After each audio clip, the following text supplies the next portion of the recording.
नमस्कार दोस्तों, स्वागत है आप सभी का दिशा पब्लिकेशन के यूट्यूब चैनल में। तो ज्योग्राफी और इन्वायरमेंट एंड इकोलॉजी के कुछ इंपॉर्टेंट क्वेश्चंस आज के इस 10 एमसीक्यूज के सीरीज के वीडियो में हम सॉल्व करेंगे और उम्मीद करता हूं कि आप सभी की प्रीलिम्स की तैयारी बहुत अच्छी चल रही होगी। अब तो रिवीजन का समय है बेसिकली, और रिवाइज आप अच्छे से कर रहे होंगे। तो हमारी रिवीजन की इस श्रृंखला को, इस सीरीज को हम कंटिन्यू करते हैं। पहला क्वेश्चन ज्योग्राफी का, epeirogenic movement, sudden movement and orogenic movement. ठीक है, बेसिकली ये मैच द फॉलोइंग टाइप का क्वेश्चन है। आपको बताना है कि इनमें से कौन सा पेयर करेक्टली मैच्ड है। ठीक है, सो दोस्तों यहाँ पे अगर हम ओरोजेनिक मूवमेंट का डेफिनेशन देखें, act tangentially to the earth surface as in plate tectonics, तो ये बिल्कुल करेक्ट है। Sudden movement, upheavals or depressions of land exhibiting long wavelength and little folding, and epeirogenic में लिखा हुआ है causes considerable deformation over a short span of time and may be of two types। तो दोस्तों पहला और दूसरा यहाँ पे इंटरचेंज है। सडन मूवमेंट का डेफिनेशन है ये, और एपिरोजेनिक का है ये। ठीक है, सो सही जवाब होगा इस सवाल का ओनली 3, क्योंकि सिर्फ वही करेक्टली यहाँ पे मैच्ड।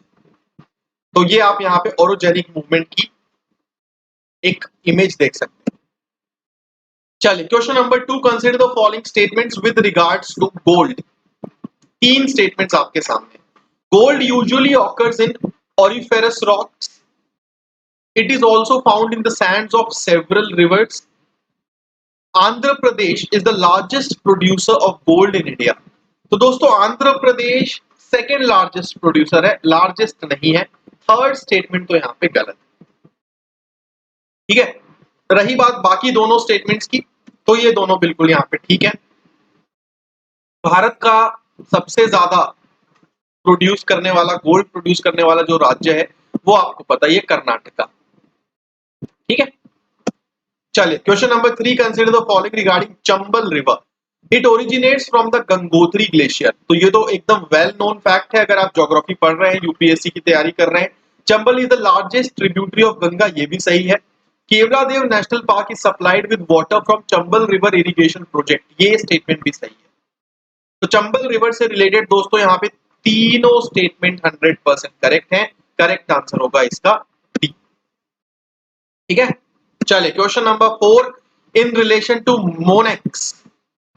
ठीक है, मॉनसून एक्सपीडिशन, आपके सामने दो स्टेटमेंट्स हैं। It was organised jointly by many researching organisations and the WMO, यानी कि वर्ल्ड मीटियोरोलॉजिकल ऑर्गेनाइजेशन, ये पूरी तरीके से करेक्ट है।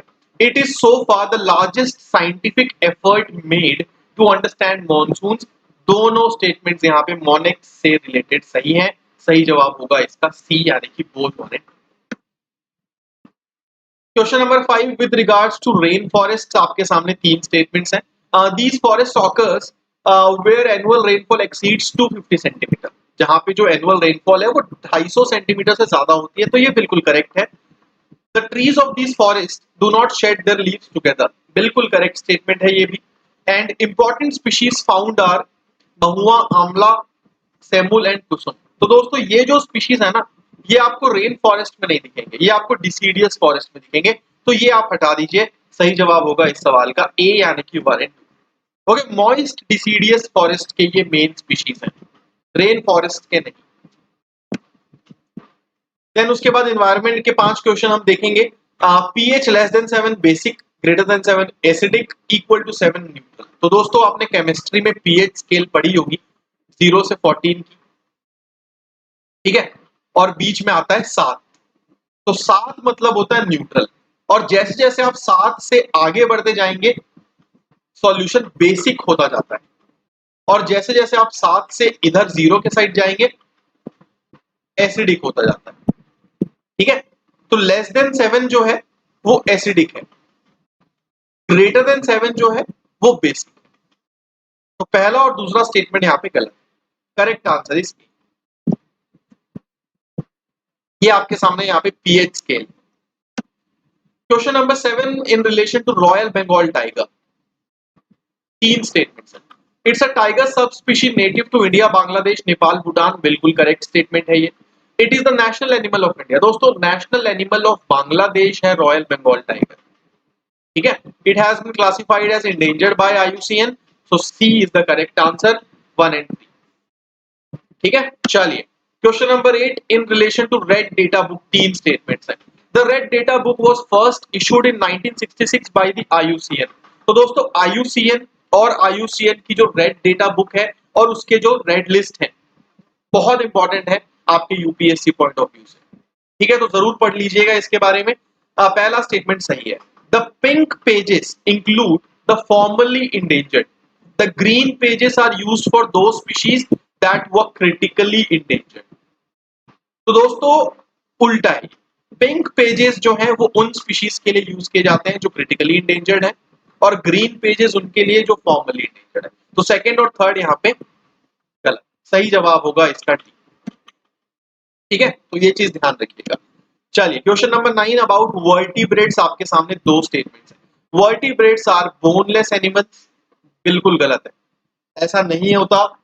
फिश आर वर्टिब्रेट्स, करेक्ट है, सो करेक्ट आंसर बी होगा। ठीक है, vertebrates are animals with backbones and spinal columns, ये ध्यान रखिएगा। Question number 10 Chirang Ripu elephant reserve, Nilgiri elephant reserve, Anamudi elephant reserve, Kameng elephant reserve, आपको बताना है कौन सा करेक्टली मैच्ड है।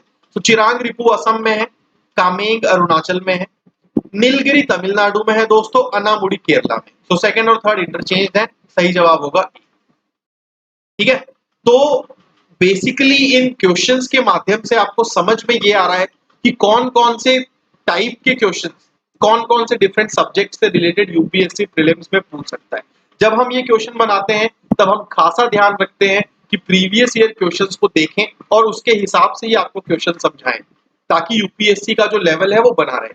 अब आपका काम है इन क्वेश्चंस को दोबारा रिवाइज करना और इन टॉपिक्स को एक बार री रीड करना अगर आपने इन्हें नहीं पढ़ा है।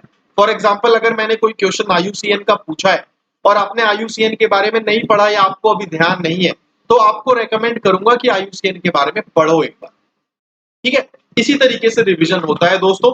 तो आज का ये वीडियो हमारा यही समाप्त होगा। कोई भी किसी भी क्वेश्चन में अगर डाउट है किसी भी तरीके का, कमेंट्स में बताइए और जुड़े रहिए, सब्सक्राइब कीजिए इस यूट्यूब चैनल को। मिलता हूं आप सभी से बहुत जल्द, धन्यवाद।